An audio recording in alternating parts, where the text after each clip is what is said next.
In this next video, we're going to look at a very important concept called percent of the total or percent of the grand total. Now, for our example here, we're in a sheet called percent of the total. We have 10 stores, and they have sales for quarters 1, 2, 3, and 4 for the year 2014. So our first step is for each of the 10 stores is we're going to calculate the yearly total. So we're going to begin by going into cell F2. We want to add quarters 1, 2, 3, and 4. We want to sum it. The easiest way of doing that is by clicking on Auto Sum. The range is from B2 all the way to E2. Click on the check mark. Go to our fill handle and copy that pattern all the way down to the end. Next, what we're going to do is we're going to sum the quarter totals for each of the 10 stores. So we want to get a total for quarters 1, 2, 3, and 4 for each of the 10 stores. We're in cell B12. Auto sum.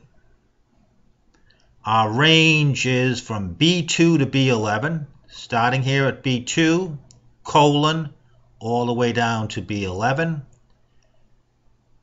Check mark or enter. To check our formula, we quickly double left click and we can see our pattern or formula is correct. This is the range. Go to our fill handle and we're going to copy this pattern across.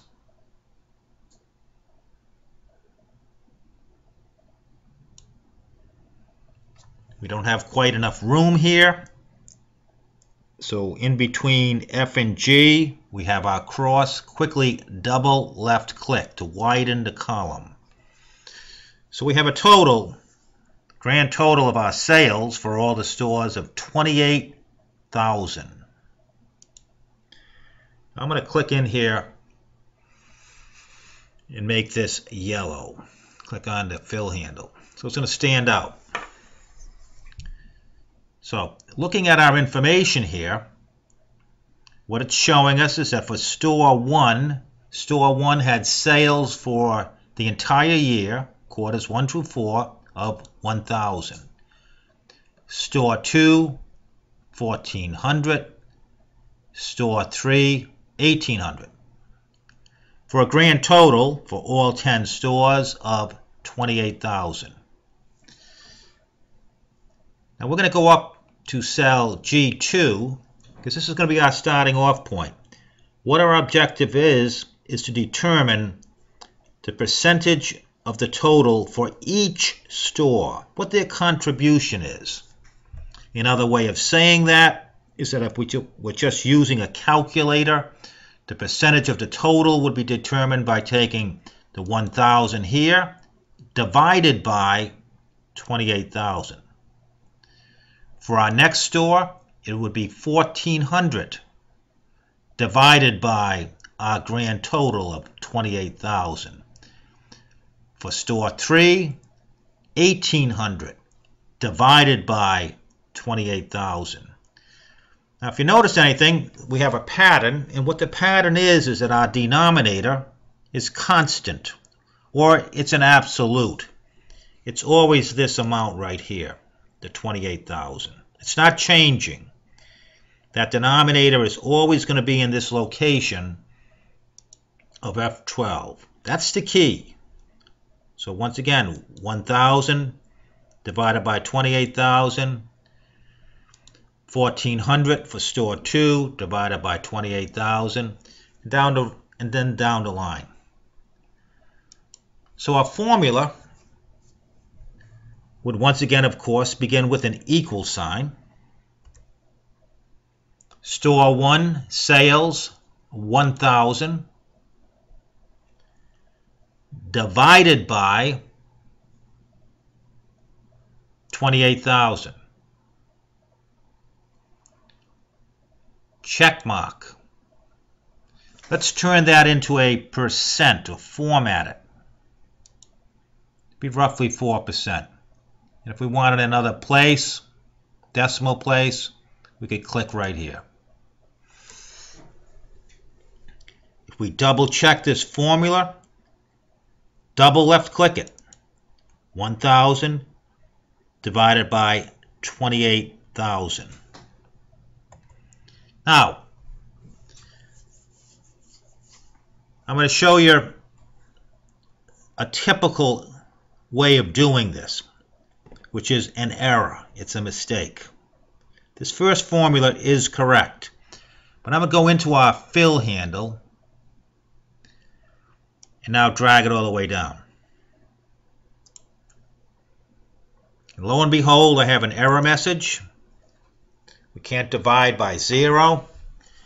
And a lot of people would say, well, what happened? Where did we make the mistake? And the easiest way of finding that out is by quickly double left clicking. 1,400, which is correct, divided by F13, but there's nothing here. It should be divided by this 28,000, which is actually in F12. If I go down here, quickly double left click it, it picked up the right pattern, 1,800 divided by F14, but there's nothing here. We should be divided by the 28,000, which is in F12. We'll do one other one. Quickly double left click, 2,200, that's the right amount, divided by, but there's nothing in here. In all cases, that denominator should have been F12. And this is how we correct it. Let's click in here where we have our first error. Come up here to undo.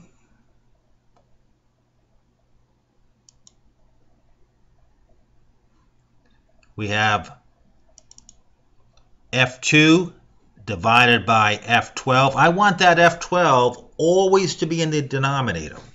That's why we were getting an error message. And how we do that is by coming up here where our formula is. The cursor is blinking here. And then tapping F4. Function key F4. By doing that, what we now have is a $F, $12. We've made the F12 into an absolute or a constant. It will always be in the denominator. That's what that F4 does. It ends up putting a $sign before F and a $sign before row 12. It's locking in this 28,000, which happens to be in F12. Check mark. Drag it down. If we look at any of those formulas now, F11, $sign F, $sign 12. So we made the denominator an absolute. And how we did that is by tapping function key F4. It's a common error,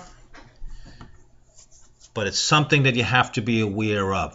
And it also shows the importance of the absolute. When we want to make something fixed, something that does not change, our formula is always looking at that particular cell, which happens to be, for our formula, F12.